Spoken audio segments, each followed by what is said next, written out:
Après des années d'espionnage pour le MI6, le couple apprend qu'ils attendent un enfant. Ils décident donc de quitter leur emploi. Mais leur travail finit par les rattraper. 15 ans avant leur retraite, le MI6 les informe que leur cible fête l'anniversaire de son enfant de 8 ans dans son immeuble. Sur place, ils se font passer pour un couple français de courtiers en armes. Ils jouent aussi bien leur rôle que Gore, le trafiquant d'armes, ne soupçonne rien et les laisse profiter de la fête. Emily utilise la poignée de main pour scanner le bras de Gore et obtenir son empreinte qu'elle utilise pour récupérer la clé ICS, aussi appelée clé maîtresse, clé. Quiconque possède cette clé peut détruire une ville entière. L'alarme sonne, la sécurité arrive, mais le couple les neutralise rapidement. Chuck, leur superviseur, ordonne de rejoindre le point d'extraction sans mentionner la clé ICS. Au point d'extraction, un agent, Baron, s'intéresse à Emily, mais reste discret. Dans l'avion, Emily avoue être enceinte de Matthew, craignant qu'il nie sa responsabilité. Élever des enfants en tant qu'espion n'est généralement pas idéal. Pourtant, Matthew veut élever l'enfant, et est ravi de devenir père. Pour célébrer, il demande du champagne à l'hôtesse. Emily tente d'aller aux toilettes, mais on l'en empêche. Elle trouve ça bizarre. Soudain, l'hôtesse saisit Emily et exige qu'on lui remette la clé ICS. Matthew le sort doucement et le lui lance. Distrait, le steward lâche Emily. Il l'attrape et le jette. Une bagarre éclate, tous les passagers étant des méchants. Emily désarme le pistolet, mais l'autre le retrouve et le charge. Il vise Emily, mais Matthew l'attrape, le faisant rater. La balle touche le pilote. L'avion s'écrase, coupé en deux.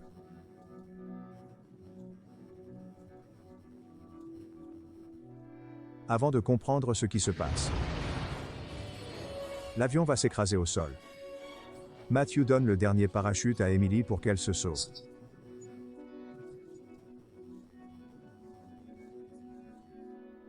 Emily refuse et l'agrippe. Ils glissent dans les montagnes. Après l'atterrissage, Matthew dit qu'ils peuvent arrêter d'être espions maintenant qu'ils attendent un enfant. Leur avion s'étant écrasé, le QG les croirait morts, c'est leur chance de disparaître et fonder une famille. 15 ans plus tard, le couple vit heureux avec 2 enfants, Alice et Léo.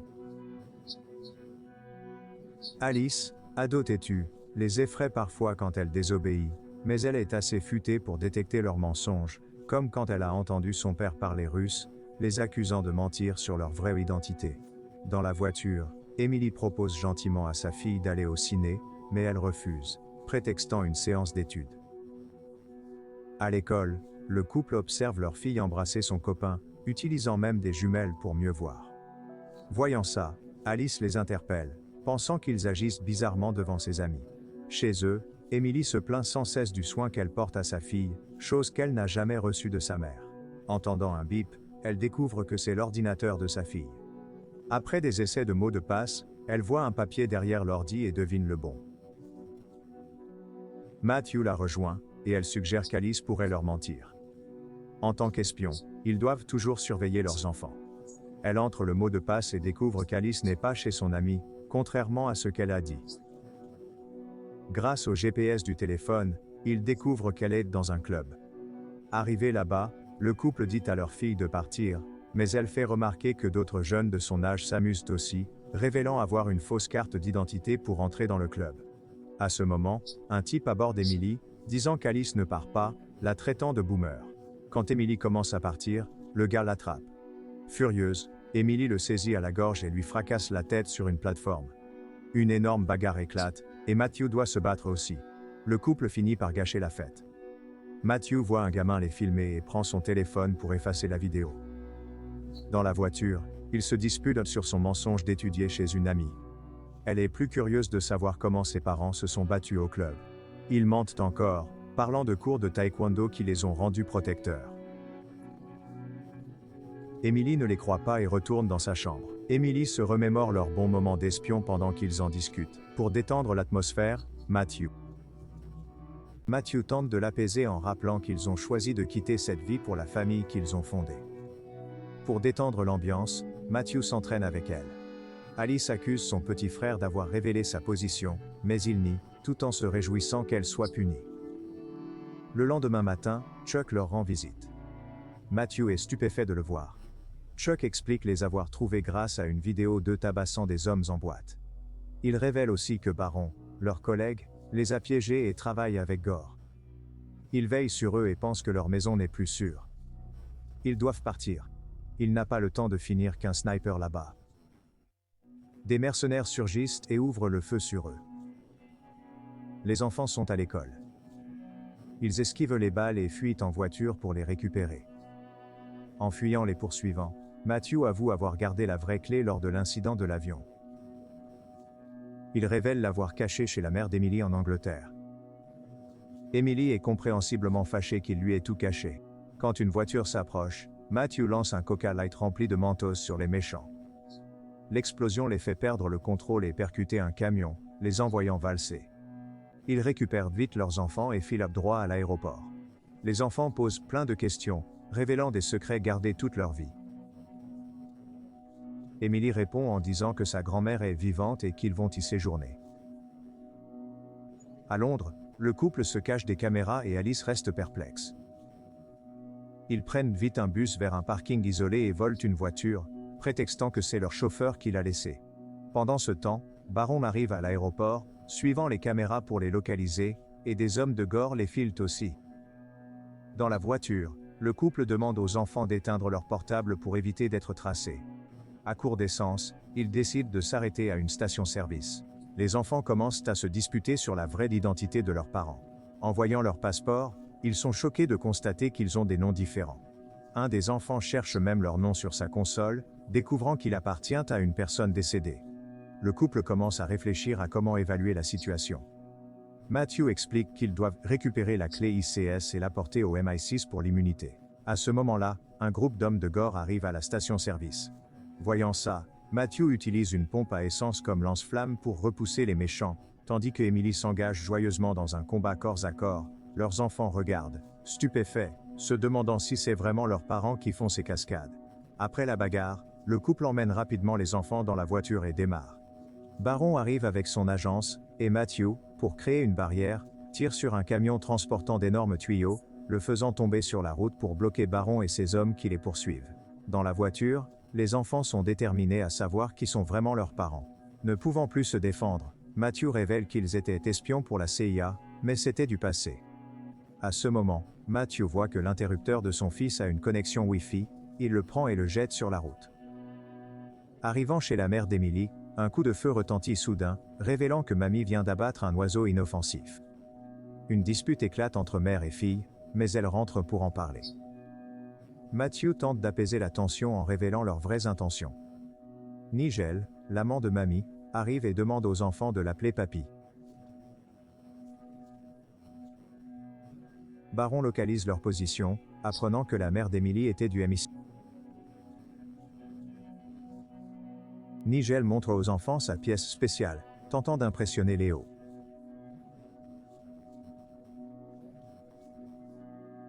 Matthew avoue à mamie avoir caché la clé chez lui et être venu la chercher.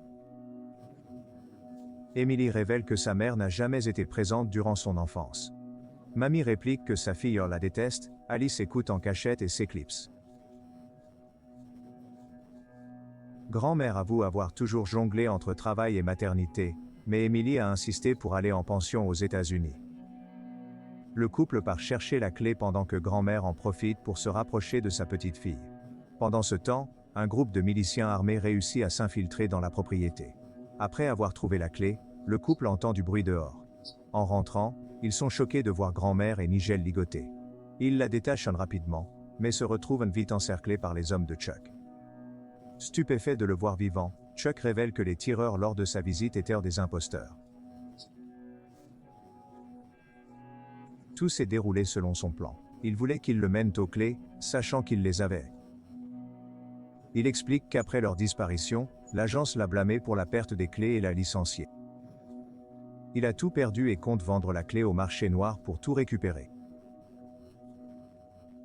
Pendant ce temps, des hommes armés vérifient Imami, la croyant toujours attachée. Elle se faufile discrètement et les neutralise avec un tranquillisant. Un autre homme arrive, elle se bat, un coup de feu blesse Nigel au bras. Le couple désarme des hommes, mais Chuck menace d'utiliser les enfants comme otages.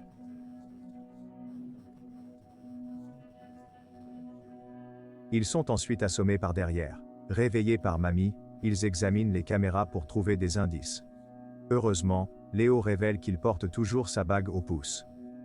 Grâce à ça, ils peuvent localiser l'endroit où ils sont retenus.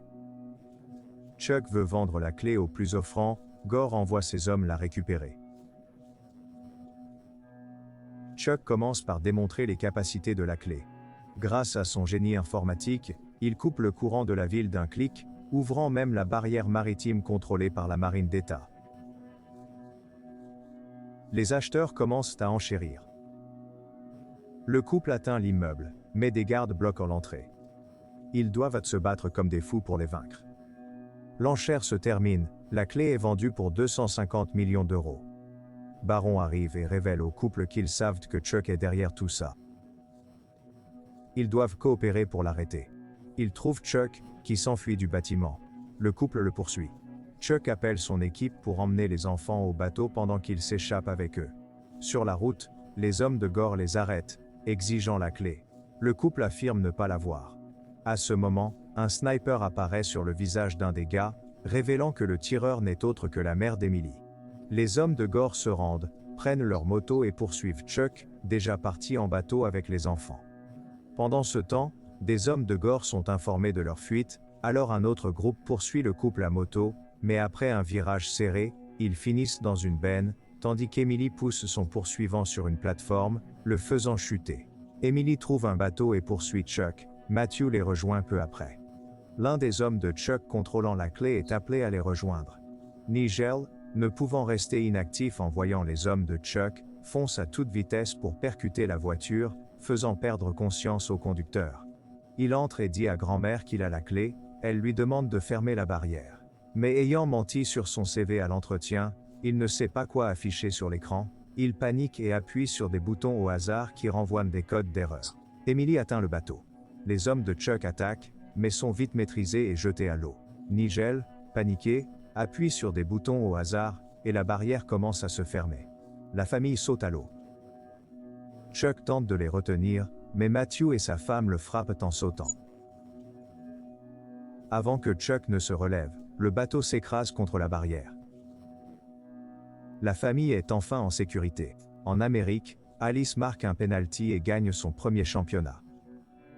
Pendant les célébrations, Alice dit à sa mère qu'elle aimerait aller au cinéma avec elle, et Nigel promet à Léo de lui apprendre tout sur le métier d'espion. Le couple se réjouit du retour à la normale, quand Baron, caché à l'arrière, révèle que Chuck est toujours vivant.